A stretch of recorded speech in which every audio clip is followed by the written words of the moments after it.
Hello everyone, class 12th का chapter 1 पढ़ रहे हैं। और पिछली वीडियो में हमने बात की थी आईक्यू की, और कैसे अल्फ्रेड बिने और थियोडोर साइमन ने पहला फॉर्मल आईक्यू टेस्ट बनाया था जिसमें वो इंटेलिजेंस टेस्ट करते थे। और ये शुरुआत हुई थी बच्चों के इंटेलिजेंस की टेस्टिंग से, और धीरे धीरे जब मेंटल एज का कॉन्सेप्ट आया तो उसके बाद आईक्यू का फॉर्मूला इंट्रोड्यूस किया गया जिससे आईक्यू कैलकुलेट करना शुरू हुआ। आईक्यू का मतलब होता है इंटेलिजेंस क्वोशिएंट, और इसी आईक्यू स्कोर के बेस पे धीरे धीरे ये लेबल देना शुरू करा गया कि कौन से ऐसे लोग हैं जिनका आईक्यू वेरी सुपीरियर में आता है, किनका एवरेज में आता है। तो आईक्यू कैलकुलेट करके ये डिसाइड करना कि हम किस कैटेगरी में फिट बैठते हैं, ये चीज़ शुरू हो गई थी। यहाँ पे ये दिखाया जा रहा है कि 50% जो लोग हैं ना, जितनी भी पॉपुलेशन है, 50% लोग एवरेज ही होते हैं। बहुत कम ऐसे होते हैं जो बहुत सुपीरियर होंगे या वो बहुत ही इंटेलेक्चुअली डिसेबल्ड होंगे। There is a very less population who is at the extreme level. Mostly ज़्यादातर लोग, most of the people fall under the average range only, जिसमें कुछ हाई एवरेज हो सकता है, कुछ लो एवरेज हो सकता है, but mostly at the average. Okay, so we were discussing about IQ scores and the formula I told you last time के फॉर्मूला इसका होता है मेंटल एज उसकी divided by chronological age into 100। That is how IQ is calculated. तो आपको हो सकता है एग्ज़ाम में इस तरह से क्वेश्चन आ जाए कि find out the IQ of a 14-year-old child, इसकी मेंटल एज 16 है। तो आपको आईक्यू का फॉर्मूला पता होना चाहिए एंड यू मस्ट नो कि जो आईक्यू निकल के आएगा वो किस कैटेगरी में या उसके किस लेवल में वो फिट बैठेगा। They can ask you in the exam to calculate the IQ as well as tell whether the intelligence of the child fall under which type of category. Is it high average, below average or average? Okay, next we have IQ scores are distributed in the population in such a way that scores of most of the people tend to fall in the middle range. तो ये कह रहे हैं ज़्यादातर लोगों की जो IQ range है वो मिडल यानी कि एवरेज होती है। Only a few people have either very high और वेरी लो। बहुत ही कम लोग ऐसे हैं जिनकी IQ लेवल बहुत सुपीरियर या बहुत ही लेस उसमें आती है, इंटेलेक्चुअली डिसेबल्ड में आती है। मोस्टली लोग एवरेज में ही आते हैं। The frequency distribution for the IQ score tends to approximate a bell-shaped curve called normal curve. तो जब हम इसका एक ग्राफ बनाते हैं तो it looks like this. This is the frequency distribution. ये इसको हम नॉर्मल कर्व कहते हैं। कोई भी कर्व जो बेल शेप का होता है, this is like a bell shape. You know how the bell looks. Bell इस टाइप की होती है, आप सबको पता है। So this curve is also a bell shaped curve. okay, with this is the peak of the curve. This is the peak of the curve जहाँ पे एवरेज लोग होते हैं। Average, this shows you the average. यहाँ पे जितने भी लोग आएंगे वो एवरेज में फॉल करेंगे। इसके पहले जिनका स्कोर बहुत ही कम होता है और इसके बाद जिनका स्कोर बहुत ज़्यादा आता है। ठीक है, तो जैसा इन्होंने यहाँ आपको दिखाया हुआ है। Okay, will see. तो यहाँ पे देखो एवरेज कहाँ से कहाँ तक है। इन्होंने यहाँ पे लो एवरेज लिया है और यहाँ पे हाई एवरेज लिया है। तो यहाँ से यहाँ तक यानी कि इसके बीच में जिनका इंटेलिजेंस स्कोर आ रहा है वो एवरेज हो गए। उसके बाद सुपीरियर हैं, फिर वेरी सुपीरियर हैं। इस तरफ क्या है, इंटेलेक्चुअल डेफिशिएंसी है। इंटेलेक्चुअल डेफिशिएंसी का मतलब they are low in their intelligence trait, और उसमें भी इन्होंने माइल्ड, मॉडरेट, सीवियर और प्रोफाउंड, जितना कम होता जाएगा उतना और लेबल इनका चेंज होता जाएगा। बट इस तरीके से फ्रीक्वेंसी डिस्ट्रीब्यूशन कर्व बनाया जाता है जो बेल शेप का होता है, और बेल शेप के कर्व को हम नॉर्मल कर्व बोलते हैं। This is called a normal curve. Understood? So what this is what they are saying. This type of distribution जो है IQ स्कोर्स की, इसको एक नॉर्मल कर्व में bell shape normal curve show होता है। This type of distribution is symmetrical around the central value called the mean. यानी कि जो इसका मीन है, which means 100 here, it is the mean they have shown hair. ये mean है, average है, ये मीन है। इस मीन के इस तरफ और इस तरफ सिमेट्रिकल है, तो नॉर्मल कर्व की एक प्रॉपर्टी होती है कि ये सिमेट्रिकल होता है। सिमेट्रिकल मतलब इस कर्व को अगर हम बीच में से डिवाइड करें तो इस तरफ और इस तरफ ये बिल्कुल सेम होता है, इक्वल हाफ होता है, दोनों साइड इक्वल हाफ होता है। This is one of the property of the normal curve. And बीच में होता है मीन, जिसको हम एवरेज वैल्यू बोलते हैं। So here the mean is 100 और उसके अकॉर्डिंग जो IQ स्कोर्स आ रहे हैं वो दोनों तरफ इक्वली डिस्ट्रीब्यूटेड हैं। Okay, the type of distribution is symmetrical around the center value called the mean. This has shown you in the normal curve. The mean IQ score in a population is 100. उन्होंने mean जो IQ score लिया है वो 100 है, जैसे कि यहाँ पे दिखा रहे हैं mean IQ is 100. People with IQ score in the range of 90 to 110 have normal intelligence. That means जिन लोगों का IQ score यहाँ पे आता है 90 to 110 के बीच में आ रहा है, 90 यहाँ पे दिया है और 110 यहाँ पे दिया हुआ है हेयर। सो इसके बीच में जिन लोगों का IQ स्कोर आ रहा है उसको ये बोल रहे हैं नॉर्मल इंटेलिजेंस है, यानी कि एवरेज है। नॉर्मल मीन्स एवरेज है, ज़्यादा हाईली गिफ्टेड भी नहीं है और ज़्यादा कम भी नहीं है, डिसेबल्ड भी नहीं है, ठीक है। So it is the normal value of intelligence IQ score. People with IQ below 70 से भी जिनका कम है, मतलब यहाँ से आगे 70 से भी कम है जिनका, they have intellectual deficiency, those people have intellectual deficiency. So here it is written, जिनका 70 से कम है इंटेलेक्चुअल डिसेबिलिटी है, और जिन लोगों का 130 से ज़्यादा है वो एक्सेप्शनली टैलेंटेड है, यानी कि हाईली इंटेलिजेंट लोग हैं। जिनका 130, यहाँ पे 130 है, इससे ज़्यादा अगर IQ स्कोर आता है तो they are highly intelligent people. All the person do not have the same intellectual capacity, some are exceptionally bright and some are average. तो this is what they are saying कि सबका IQ score equal नहीं आता है, some are very highly intelligent, some are very average in their intelligence and few people are very intellectually deficient, मतलब उनका intelligence normal below average से भी काफ़ी कम हो जाता है, तो उसको ये इंटेलेक्चुअली डिसेबल्ड या इंटेलेक्चुअली डेफिशिएंट वर्ड इन्होंने दिया हुआ है। So the person in the first group are intellectually gifted, पहला ग्रुप यानी कि जिनका 130 से ज़्यादा है स्कोर, वो इंटेलेक्चुअली गिफ्टेड हैं, जिनकी इंटेलिजेंस बहुत अच्छी है।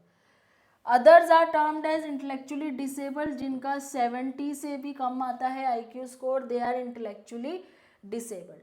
So this is what our normal curve is telling us, and this is a very important question with the figure. You can be asked to draw the figure also, तो you should know how to draw the normal curve as well as the mean value. आपको ये mean value 100 पता होनी चाहिए, and below 70 intellectual deficiency है, above 130 it is intellectual giftedness, और average 90 to 110 है। You have to remember these important values. Next we have variations of intelligence. तो variations of intelligence का मतलब यही है कि इंटेलिजेंस में भी कितनी वेरिएशन है, कितनी अलग अलग टाइप की इंटेलिजेंसेस हैं। तो वो जो ऊपर अभी हमने डिस्कस किया था उसी की बात ये दोबारा यहाँ पे कर रहे हैं कि जिनको इंटेलेक्चुअल डेफिशिएंसी होती है उनको ये टर्म दे रहे हैं intellectually disabled. They are giving this term to the people who are deficient intellectually, यानी कि 70 से जिनकी कम है, they are called intellectually disabled. And as a group there is a wide variation among, और उसके अंदर भी आपने देखा कि 4 अलग अलग कैटेगरीज इन्होंने दी हुई थी, जिसमें माइल्ड था, मॉडरेट था, प्रोफाउंड है, सीवियर है, तो उसमें भी वाइड वेरिएशन है। The American association on mental deficiency AAMD views intellectual disability as, तो इसके अकॉर्डिंग इंटेलेक्चुअल डिसेबिलिटी क्या होती है? Significantly sub average general intellectual functioning existing concurrently with deficit in adaptive behavior and manifested during the development of period. This definition looks very complex, बस इसमें देखो 3-4 चीज़ें important हैं जो हमने नोट करनी है। First of all I will mark again one by one कि इसमें कौन सी चीज़ें इंपॉर्टेंट है. First thing is that deficits in adapting behaviour. ठीक है, इंटेलेक्चुअल फंक्शनिंग जो है उसमें क्या है, इंटेलेक्चुअल फंक्शनिंग तो है ही सब एवरेज. सब एवरेज का मतलब है बिलो एवरेज है, एवरेज से काफ़ी कम है, सिग्निफिकेंटली सब एवरेज है जो इंटेलेक्चुअल फंक्शनिंग है. उसके साथ कॉन्करेंटली उसके साथ क्या चीज़ है, पहला कीवर्ड ये हो गया. दूसरा कीवर्ड है डेफिसिट इन अडेप्टिव बिहेवियर, कि वो अडेप्ट नहीं कर पाते, उनका बिहेवियर ऐसा होता है इंटेलिजेंस कम होने के साथ साथ मैल अडेप्टिव बिहेवियर, बिहेवियर ऐसा है कि वो अडेप्ट नहीं कर पाते हैं. ठीक है, तो सिचुएशन के अकॉर्डिंग अडेप्ट ना कर पाना. And third thing is manifested during the developmental period. This is your third keyword. Developmental period का मतलब है ये चीज़ डेवलपमेंट के टाइम पे ही नज़र आ जाती है. इट इज़ नॉट कि after somebody becomes an adult तब पता चल रहा है कि वो तो इंटेलेक्चुअली डेफिसिट है. ये बचपन से ही ग्रोइंग एज में ही धीरे धीरे पता चल जाता है. तो ये एक डेवलपमेंटल पीरियड में ही दिखने वाली, पता होने वाली चीज़ होती है कि कोई अगर इंटेलेक्चुअली डेफिसिट है. So these are the three keywords in this definition. One, कि सिग्निफिकेंटली सब एवरेज है इंटेलेक्चुअल फंक्शनिंग. दूसरा, डेफिसिट इन अडेप्टिव बिहेवियर है, बिहेवियर भी ऐसा है कि वो अडेप्ट नहीं कर पाते.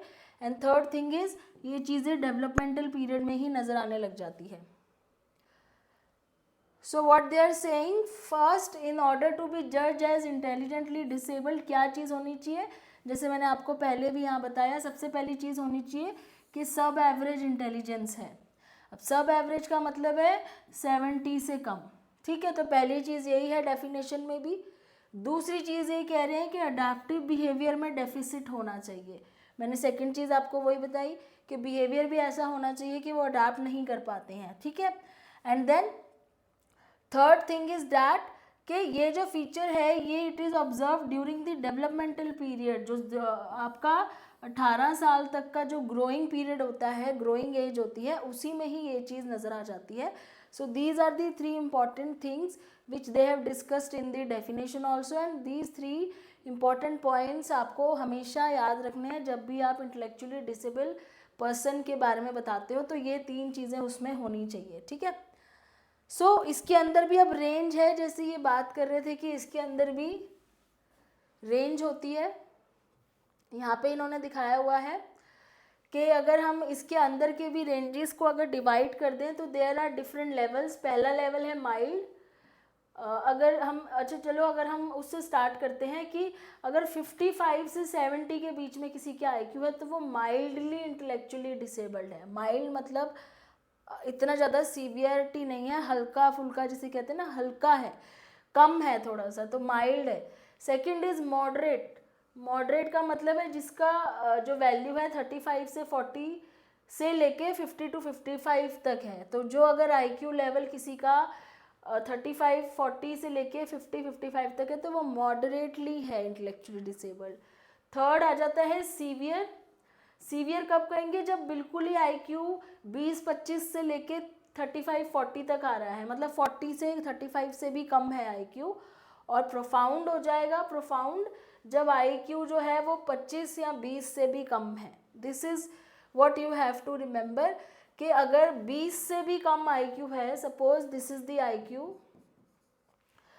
If the IQ is less than 20 to 25, तो 20 और 25 तो बहुत ही कम वैल्यू हो गई. अगर उससे भी कम आईक्यू है तो उसको प्रोफाउंड इंटेलेक्चुअल डिसेबिलिटी है.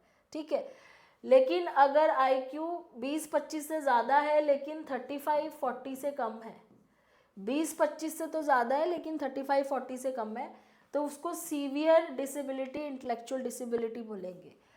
फिर उसके बाद अगर आईक्यू 35-40 से ज़्यादा है लेकिन 50-55 से कम है, 50-55 से कम है, तो उसको बोलेंगे मॉडरेट है intellectual disability.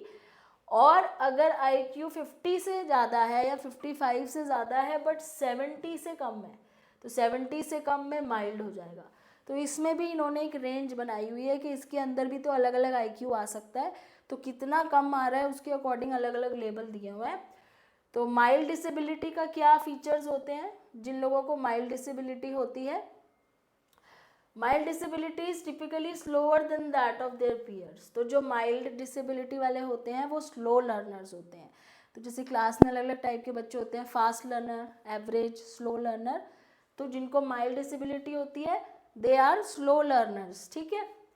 Then they can function quite independently, hold jobs and families. वो सारे काम कर लेते हैं, वो जॉब भी कर लेते हैं, फैमिलीज भी उनकी होती है, they can take care of their family also, but they are still considered as slow learners. उनको टाइम लगता है चीज़ों को सीखने में और अडेप्ट करने में। Clear. Next is people with moderate disability lag behind their peers in language and motor skills. So जिनको moderate disability होती है they lag behind, मतलब पीछे रहते हैं किन चीज़ों में, in the language and motor skills. Language means जो हमारे linguistic skills हैं, बोलने में, लिखने में, तो language वाले part में पीछे रहते हैं. They are not very good at expressing themselves, they are not very good at reading, writing. और दूसरा मोटर स्किल्स। मोटर स्किल्स का मतलब है जो हम अपने मसल्स का यूज़ करके, मूवमेंट का यूज़ करके काम करते हैं, तो दैट मोटर मीन्स यहाँ पे मसल्स है, तो मोटर स्किल्स जहाँ पे ज़रूरत होती है वहाँ पे ये लैग बिहाइंड करते हैं, थोड़ा सा अपने पीयर ग्रुप से पीछे होते हैं।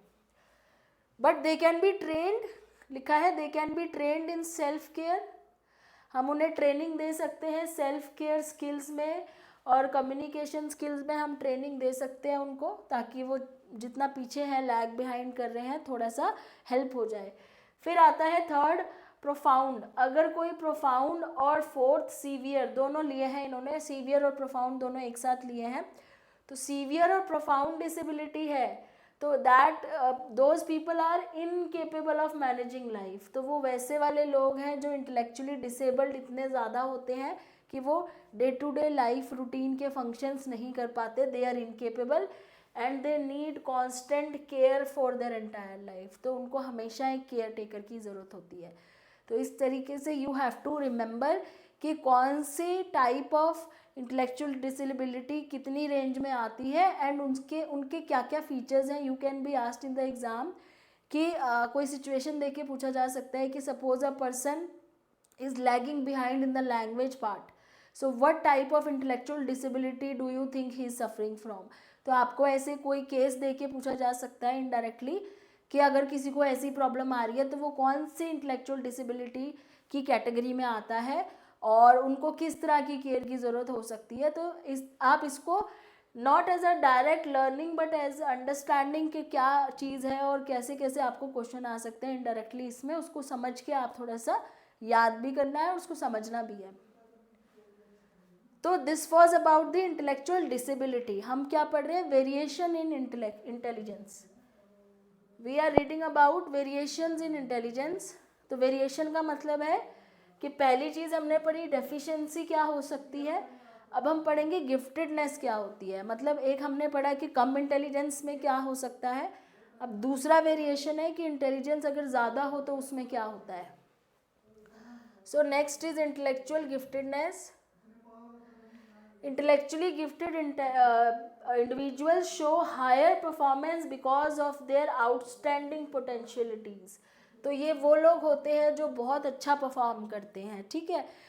यूजुअली ऐसे बच्चे जो क्लास में हर चीज़ में बहुत आगे होते हैं and they are the favourites of their teachers, तो इन लोगों को इंटेलिजेंस बहुत हाई लेवल इंटेलिजेंस होती है।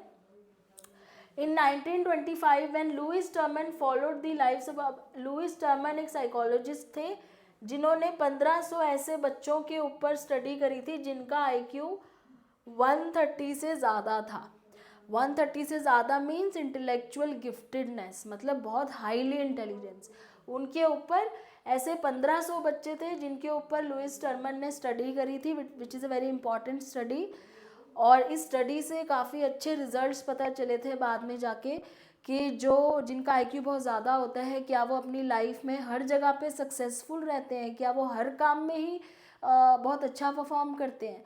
तो इस तरह की स्टडी हुई थी जहाँ पे देखा गया कि किस तरह उनकी ऑक्यूपेशनल सक्सेस कैसी रहती है, कि सिर्फ वो पढ़ाई में ही अच्छे हैं या वो आगे अपनी जॉब में, अपने करियर में भी बहुत सक्सेसफुल होते हैं।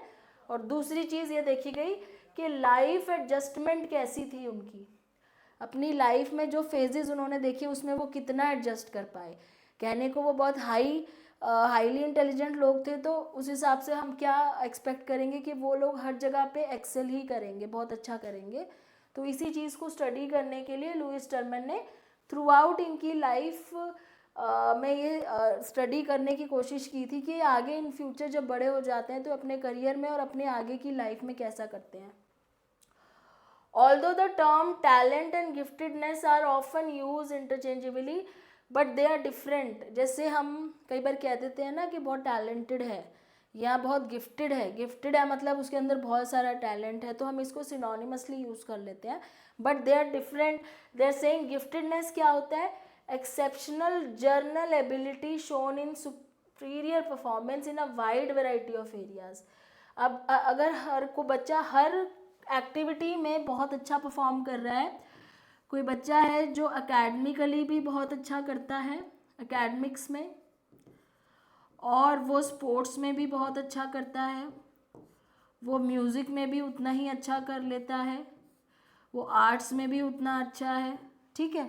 तो इस टाइप का कोई बच्चा है तो हम उसको कहेंगे कि वो गिफ्टेड है, because he is performing superior in every area. मतलब वो जितने वेराइटी ऑफ एरियाज में अच्छा कर पा रहा है तो उसको हम बोलेंगे giftedness.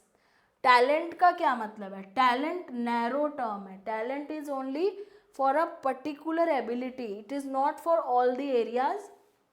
Talent is a narrow term, refers to remarkable ability in a specific field. किसी एक चीज़ में बहुत अच्छा होना उसको टैलेंट बोलते हैं। तो कोई सोशली, स्पिरिचुअली, एस्थेटिकली किसी एक फील्ड में बहुत अच्छा है, कोई सोशल स्किल्स में बहुत अच्छा है, या बोलने में बहुत अच्छा है, या कोई सिर्फ अपने आर्टिस्टिक स्किल्स में बहुत अच्छा है, तो उसको हम टैलेंट बोलते हैं। तो that person is only good at one particular thing, तो टैलेंट हो गया। और अगर बहुत सारे एरियाज़ में वो अच्छा है बच्चा, तो उसको फिर हम गिफ्टेड बोलते हैं। Highly talented are sometimes called prodigies. तो आपने कई बार ये वर्ड सुना होगा, चाइल्ड प्रोडिजी। कोई बच्चा हाईली टैलेंटेड है किसी काम में तो उसको प्रोडिजी बोला जाता है, ऐसे बच्चों को प्रोडिजीज बोला जाता है। It has been suggested by psychologist that giftedness from the teachers point of view depends on combination of high ability, high creativity, high commitment.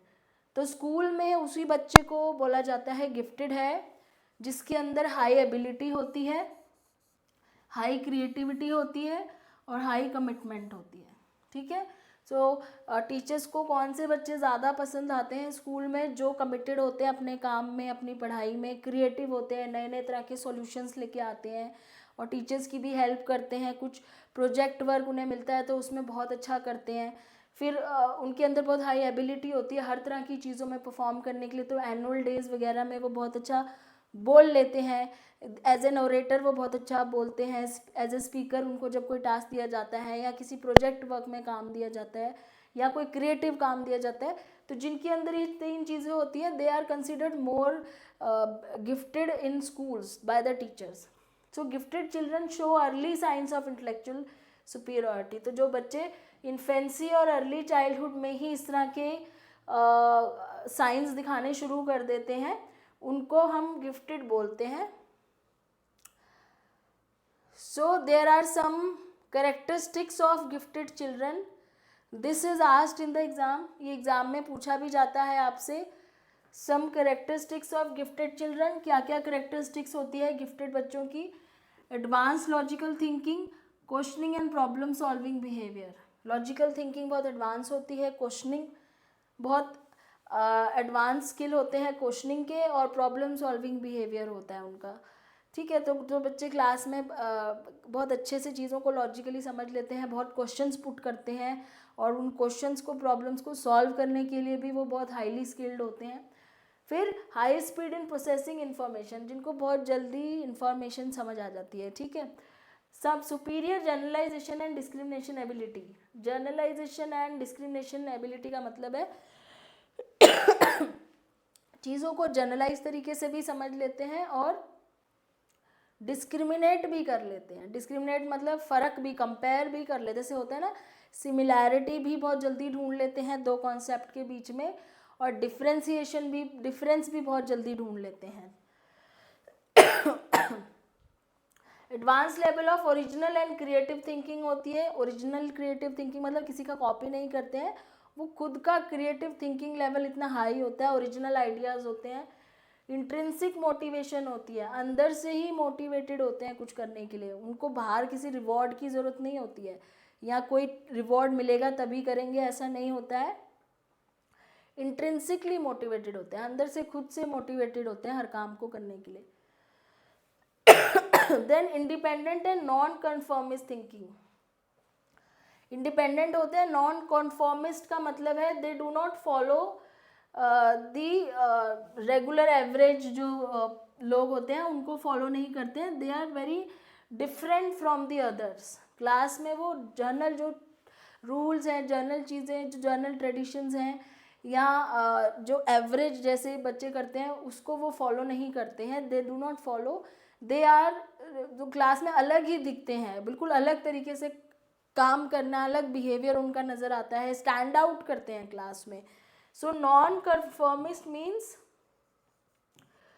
They just stand out in the class, अलग से नज़र आ जाता है, वो दूसरों से थोड़ा behaviour अलग रहता है उनका, और इंडिपेंडेंट थिंकिंग होती है बहुत ज़्यादा। फिर preference for solitary academic activity, अकेले पढ़ना ज़्यादा पसंद होता है क्योंकि ग्रुप में उनको लगता है कि ग्रुप में स्लो हो रही है पढ़ाई, और ये ज़्यादा फास्ट होते हैं तो इनको सॉलिटरी एकेडमिक एक्टिविटी ज़्यादा अच्छी लगती है। So this is how we see the characteristics of gifted children. अब यहाँ पे कुछ और भी ऐसी चीज़ें हैं, जैसे परफॉर्मेंस जो इंटेलिजेंस टेस्ट की नहीं, सिर्फ कह रहे हैं कि जो इंटेलिजेंस टेस्ट के अकॉर्डिंगली जो IQ आता है सिर्फ उसी से नहीं जज किया जाता, कुछ और चीज़ें भी देखी जाती हैं जिससे ये पता चलता है कि बच्चे गिफ्टेड हैं। फॉर एग्जाम्पल टीचर्स की जजमेंट, स्कूल के अचीवमेंट रिकॉर्ड, किसने स्कूल में बहुत सारे अचीवमेंट सर्टिफिकेट्स लिए हुए हैं, पेरेंट्स के इंटरव्यूज़, पीयर ग्रुप की और सेल्फ की रेटिंग, पीयर ग्रुप क्या बोलता है उसके बारे में कि ये बच्चा कैसा है, दोस्त आपके बारे में क्या बोलते हैं, या आप अपने आप को किस तरह की रेटिंग देते हो कि आप किस चीज़ में कितने अच्छे हो। तो और भी चीज़ें देखी जाती हैं, सिर्फ एक IQ स्कोर के बेस पे आप नहीं कह सकते कि बच्चा गिफ्टेड है। We have to take a feedback from all other people also, और स्कूल के रिकॉर्ड्स वगैरह भी देखे जाते हैं। तो एक 360 डिग्री व्यू देखा जाता है before declaring anyone as a gifted child. So इन लोगों को फिर स्पेशल अटेंशन क्लास में और चैलेंजिंग काम देना ज़रूरी होता है, और इनको और एनरिचमेंट प्रोग्राम्स में, एनरिचमेंट का मतलब है ये ऑलरेडी एक तो बहुत गिफ्टेड है, कई सारे एरियाज़ में बहुत अच्छा कर लेते हैं, तो इनको और ज़्यादा चैलेंजिंग और higher order thinking skills type के काम देने पड़ते हैं ताकि उनके ब्रेन को और ज़्यादा चैलेंज मिले और एक्सरसाइज, उस ब्रेन एक्टिविटी की एक्सरसाइज से और बेटर परफॉर्म कर सके। तो this is what enrichment means. तो अपने स्किल्स को शार्प करने के लिए इनको और बेटर, जैसे हम बोलते हैं ना, हॉट्स क्वेश्चन देने चाहिए। हॉट्स क्वेश्चन, हॉट्स का मतलब है हायर ऑर्डर थिंकिंग स्किल वाले टास्क देने चाहिए, जिससे ये जो कर पा रहे हैं उसमें और ज़्यादा इनको ब्रेन एक्टिविटी को और ज़्यादा अपने शार्प करने का मौका मिले। So this was the variation in the intelligence. In the next class we will start with types of intelligence test. अब यहाँ पे अलग अलग टाइप के इंटेलिजेंस टेस्ट के बारे में बात करेंगे नेक्स्ट वीडियो में। उसके बाद ये चैप्टर का जो बहुत ही इंपॉर्टेंट पार्ट है, जो इंटेलिजेंस टेस्ट एग्ज़ाम में भी पूछा जाता है, तो we will do in the next video. आप प्लीज़ तब तक इस वीडियो को देखिए, समझिए एंड वेट करिए नेक्स्ट वीडियो के लिए। और आपको पसंद आए तो लाइक, शेयर एंड सब्सक्राइब करिए। Thanks for watching.